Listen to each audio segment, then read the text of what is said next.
Market expert Sudeep Bandyopadhyay साहब जुड़ते हुए आपको नजर आएंगे। Sudeep sir, market big voices की कड़ी में आपका स्वागत है। बढ़िया सुदीप सर, कल रिलीफ रैली, कल बहुत ही बढ़िया रिलीफ रैली थी। 24,000 के ऊपर जाके फाइनली सेशन का कल्मिनेशन हुआ। ये ऑफलेट जो मार्केट्स के मूव आ रहे हैं, ये कैसे देख रहा आप? आई एम श्योर कोई स्ट्रक्चरल शिफ्ट तो हुआ नहीं है सेंटिमेंट्स में। ये मेरे ख्याल से इस ग्लोबल वोलेटाइल सेटअप के बीच में एक टेम्पररी सी रिलीफ थी।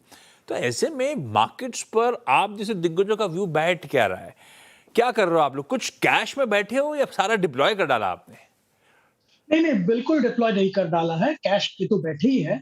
और आशीष जी, आपको शायद याद होगा, मैं पिछले करीब 1 डेढ़ महीने से कह रहा हूँ कि थोड़ा थोड़ा करके जो अच्छे स्टॉक्स है, जो आप हमेशा लेना चाहते थे, और अच्छा खासा करेक्शन हो गया इस वेस्ट एशिया कॉन्फ्लिक्ट के चलते, वहां पे थोड़ा थोड़ा करके अपना हिस्सेदारी बढ़ाइए। और मैं एक स्टॉक का आपको एग्जांपल दूंगा, लार्सन टुब्रो। ना, मुझे लार्सन टुब्रो 6 महीना पहले भी बहुत अच्छा लगता था और अभी भी बहुत अच्छा लगता है। अब बीच में हुआ क्या, वेस्ट एशिया कॉन्फ्लिक्ट, जहाँ के इनका लगभग 40% कॉन्ट्रैक्ट वेस्ट एशिया में है, इसके कारण जबरदस्त गिरावट यहाँ पे देखने को मिला। मुझे तो लगता है ये कॉन्फ्लिक्ट जरूर खत्म होगा और उसके बाद इनके बिजनेस वेस्ट एशिया में और भी बढ़े। तो ये एक बहुत ही बेहतरीन अपॉर्चुनिटी है थोड़ा थोड़ा करके एक्यूमुलेट करने का।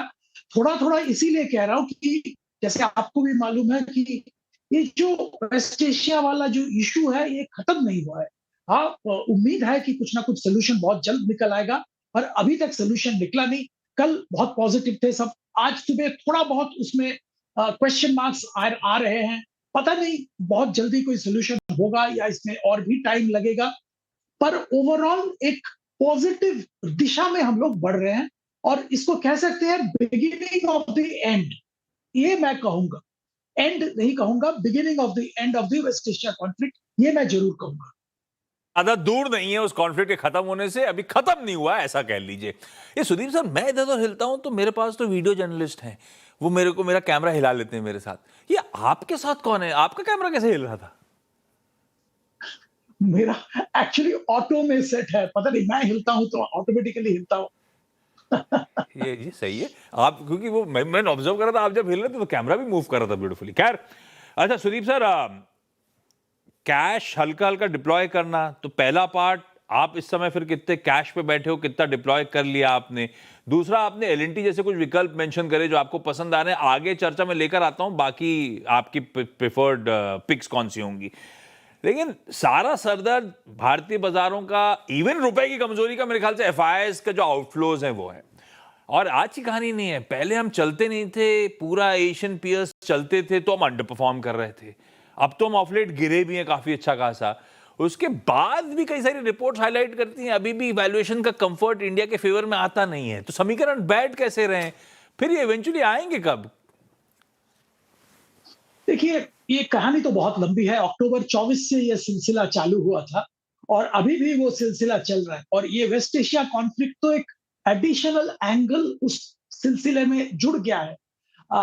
वैल्यूएशन इंडिया का डेफिनेटली बाकी जो एशियन पेयर्स है, आप ताइवान की बात करें, कोरिया की बात करें, चाइना की बात करें, सारे मार्केट से इंडिया का वैल्यूएशन थोड़ा रिच था। तो इसके कारण एफआईआईज ने बेचना चालू किया। साथ में करेंसी डिप्रिसिएशन चालू हुआ, वो भी एक नेगेटिव एंगल आ गया। एफआईआईज के मन में हमारे यहाँ जो टैक्सेशन स्ट्रक्चर है, particularly long term capital gains, उसको लेके थोड़ा अनफेवरेबल मूड बना हुआ है। तो ये सारे अगर फैक्टर्स आप देखें तो एफआईआईज का नजरिया अभी भी इंडिया की तरफ नहीं है। और ये समीकरण आप पूछ रहे हैं ना, समीकरण सिंपल है। आज अगर आप इंडिया में इन्वेस्ट करें तो हम लोग क्या एक्सपेक्ट कर रहे हैं? 10 से 12% ग्रोथ, जो जो अर्न कॉर्पोरेट अर्निंग्स का। अगर 10-12% ग्रोथ एक्सपेक्ट कर रहे हैं और उसमें देखिए 5-7% तो करेंसी डिप्रिसिएशन हो गया। अच्छा, उसको छोड़ दीजिए, नॉर्मल कई साल में भी 3-4% डिप्रिसिएशन होता है। इसमें कैपिटल गेन्स टैक्स वगैरह अगर आप जोड़ लेंगे तो 2% लगभग ये सब तो, आ जाता है। पर तो ये सब तो पहले भी था। 4% डिप्रिसिएशन, हाँ। 2%, यही तो मैं बोल रहा हूँ। ये मैं अक्टूबर ये कह रहा हूँ, ये सब 24 पहले भी से था। ये हमारे में यही यही था कि हम शंका एटलीस्ट एफआईआई के मन में।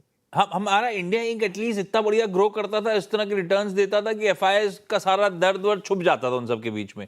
अभी एक और नतीजों का सीजन कल्मिनेट हो रहा है इस हफ्ते, वो ग्रोथ तो अब तक लौटी नहीं है। और अब वेस्ट एशिया क्राइसिस के बीच में अगर कोई एक्सपेक्टेशंस थी कि FY27 में ग्रोथ बेहतर होगी, तो पहले 2 क्वार्टर तो वाइप आउट होने वाले हैं, Q1 Q2। तो ये ग्रोथ कब लौट रही होगी? आपका back of the envelope calculation कह क्या रहा है? देखिए, आप बिल्कुल सही जगह पे आपने पकड़ा है और हम भी ये कह रहे हैं कि ग्रोथ अगर 10-12% का एक्सपेक्टेशन है, तो एफआईआई क्यों आएगा? और इसके साथ आपने ये वेस्ट एशिया वगैरह आपने कहा, हमने भी कहा, इसके साथ आप एल नीनो वाला फैक्टर भी ध्यान में रखिए, क्योंकि सारे जो प्रेडिक्शंस है, वो डेफिसिट मॉनसून की बात कर रहा है, जो कि इंडियन इकोनॉमी और मार्केट के लिए सही नहीं है। तो इस माहौल में फर्स्ट और सेकंड क्वार्टर तो हम लोगों को भूलना पड़ेगा। अगर लक्षण ठीक हो जाते हैं, ट्रेंड अच्छा होता है, तो मे बी सेकेंड क्वार्टर के एंड से मार्केट में पिकअप देखने को मिल सकता है। उससे पहले तो बहुत ज्यादा एफआईआई बाइंग मुझे दिख नहीं रहा है। सुदीप जी नमस्कार, वीरेंद्र बोल रहा हूँ। अभी कुछ देर पहले आपने जो लॉजिक एलएनटी के परिप्रेक्ष्य में दिया, 6 महीने पहले आपको बहुत अच्छा लग रहा था, फिर मिडिल ईस्ट की टेंशन, उसमें आपको एक डिप भी मिल गया, है ना। ऐसे ही लॉजिक पे चलूँ तो पीएसयू बैंक्स पे आपका तर्क क्या है ना। ये वो थीम थी जो कि निफ्टी बैंक को ऑल टाइम हाई पे ले गई, सबसे स्ट्रॉन्ग थी, led by state bank of India. Even अगर आप इंडियन बैंक को देखें, कैनरा बैंक को देखें, पीएनबी, उन्होंने बहुत अच्छा मूव दिया। बट एक थोड़ा सा इस बार इशू हुआ था एसबीआई के नंबर्स में, a margin trajectory lower below 3%. आपका पीएसयू बैंक्स पे टेक क्या है इस वक्त? जी पॉजिटिव है, मीडियम टर्म में पॉजिटिव है, लॉन्ग टर्म में पॉजिटिव है, शॉर्ट टर्म में थोड़ा क्वेश्चन मार्क्स है, शॉर्ट टर्म में थोड़ी दिक्कतें हैं। दो मुख्य कारण है। एक तो ये जो सारा कॉन्फ्लिक्ट, इकोनॉमी में जो प्रेशर इंडिया में आ रहा है, इसके चलते क्रेडिट डिमांड में थोड़ी तब्दीली होगी, और इसके साथ क्रेडिट डिमांड के साथ साथ एसेट क्वालिटी में भी थोड़ा बहुत प्रॉब्लम आ सकता है। बट ये बहुत ही शॉर्ट टर्म की इशू है, 1-2 क्वार्टर की इशू की बात कर रहे हैं। साथ में आपको ध्यान में ये भी रखना पड़ेगा, आरबीआई ने जो provisioning norms, expected credit loss के जो नए नॉर्म्स इंट्रोड्यूस कर रहे हैं, उसके चलते पर्टिकुलरली पीएसयू बैंक्स में एक बार के लिए एक हिट आने की संभावना है। तो ये 3-4 जो फैक्टर है, ये पीएसयू बैंक के ऊपर दबाव मेंटेन करेगा 1-2 क्वार्टर तक। उसके आगे सुदीप सर, बहुत अच्छा हाँ, दिख रहा है। तो अगर आप लॉन्ग टर्म की सोच रहे हैं, तो हाँ, एसबीआई जरूर थोड़ा थोड़ा करके लेना चाहिए।